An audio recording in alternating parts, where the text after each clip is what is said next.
We're here at Marquee at the Star for the global launch of Assembly Wednesdays. We're interviewing a very interesting character tonight who's been a very busy boy this year. So everybody, let's go.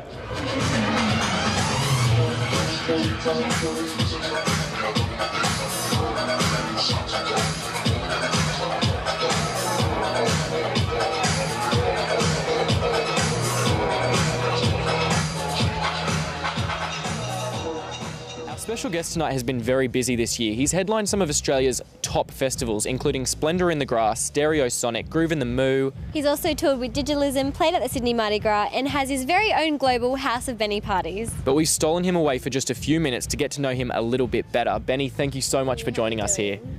You have a single with Sneaky Sound System called Friends. Tell us what it was like working with the duo. I just remixed it. Oh, really? I have before. I've worked with Connie separately. I've worked with Angus separately, but this was just a remix. So I got the parts and I did it, and yeah. But they're very close friends of mine. So. And you've worked with a number of artists around the world, and that's a huge compliment to know that so many people want to work with you. Yeah. But we want to know who the most interesting person is to work with. Myself. When it's just me and me. I don't know. It's a hard thing. I mean, working with Eddie and DeCressy in Paris was amazing. Like, he produced the Air album, Phoenix. His studio is incredible. He's like a 40-year-old, like, French electro kind of legend. That was an amazing experience. But then again, there's certain people like Prince Terrence, who I worked with, who's a vocalist, and he's doing like all the vocals on my next album. He's just like such a character that I'd almost say him. He's just like, he lives in another world. I saw your set at Grooving the Moo and I absolutely loved it. I thought it was amazing and it was edgy. I know some people, have different views about it. What I want to know about the Brotherhood. So, you use them in your live performances. What sparked that? It was just like, I have a huge obsession with the voguing scene, in the ballroom scene in New York. And it just kind of was inspiration from Paris is Burning, basically. And I was trying to find some dancers and just going through people, speaking to friends and speaking to people in New York that knew people here and vice versa. I found this one guy, Corey, who's a choreographer. And so it's two guys, Corey and Eli. And I found Corey and he got Eli. We did some rehearsals. And actually, I found them via email when I was in New York and they were here. I flew back and we did 1 week of rehearsals and that was it. And those guys are amazing. Really awesome, really edgy, really, really cool. Yeah, so you mean other people's opinions about the dancers more so than... Ah, I see. Yeah, no, I mean, especially at a regional festival like that, it doesn't, It's not mainstream. Yeah, I mean, initially, I remember the first show, it was people throwing bottles and booing, and it's they're gay, and it's what?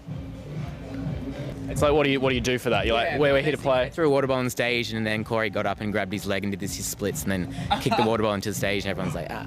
So, well, you've built an amazing career DJing now.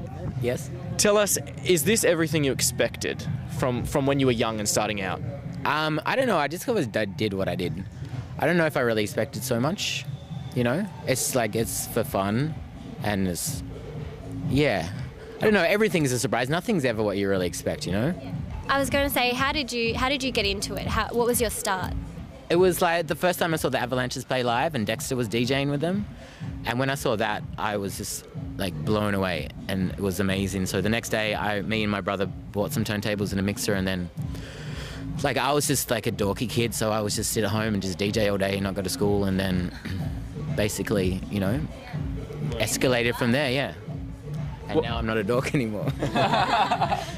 I've heard your music likened to a tree in the way that each song is like a branch stretching out to another genre, is how I've heard it. Tell us, are there any genres that you haven't yet done, yet followed up?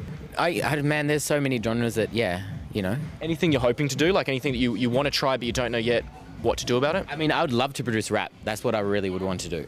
But, Are there any specific artists in that genre that you'd want to work with? Yeah, plenty. I'm actually doing some stuff with Childish Gambino at the moment, which is a good kind of start.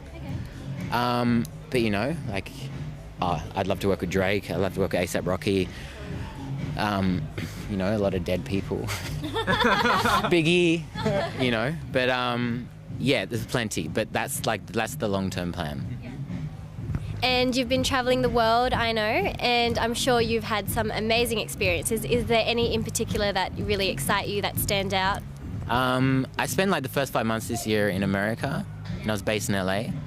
Touring around a lot, the Winter Music Conference was fun. I don't know, I think it's just more so the people I've met. doing it, you know, and living in LA for a while was a really good experience, and working in different studios and with different people. Well, Trent and I love playing games with all our artists, and we want to play a game with you. We call it Roots with Beni. This game, how it works, we've chosen 4 highlights of your career.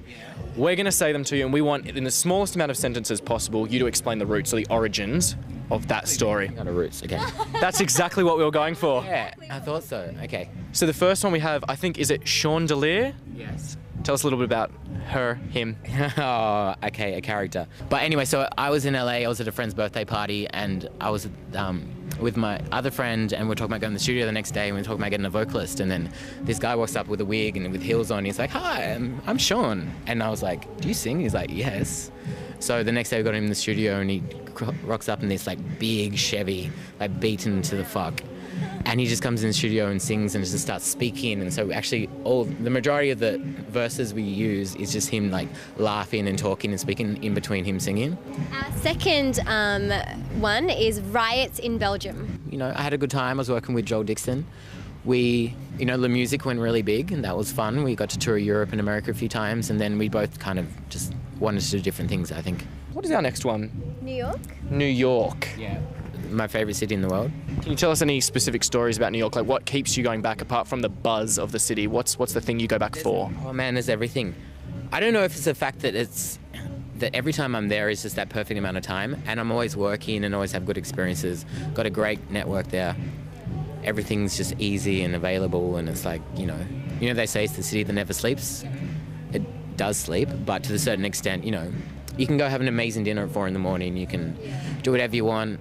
You know, there's different areas, and like when I was like recording my album there, I was in Queens, and I was down in Brooklyn, I was in Harlem, I was in Manhattan. There's different studios everywhere, and everywhere is different, and it's a very welcoming city. You know, everyone says it's really hard to like, you know, crack it, but you know, I think anything's hard, but if you know the right people, then you can do anything. Our final one is House of Beni. Well, the House of Beni, the name kind of came from the same thing with like the whole voguing scene. They have the houses. And I guess the house was like everyone, because that album I had a lot of collaborators, so it was, I guess, my house with my collaborators, and they were the people in the house, and, you know, and we did what we did. Well, there you go, guys. You just got rooted with Beni. Gonna need a cigarette after that one. Nice to meet you guys.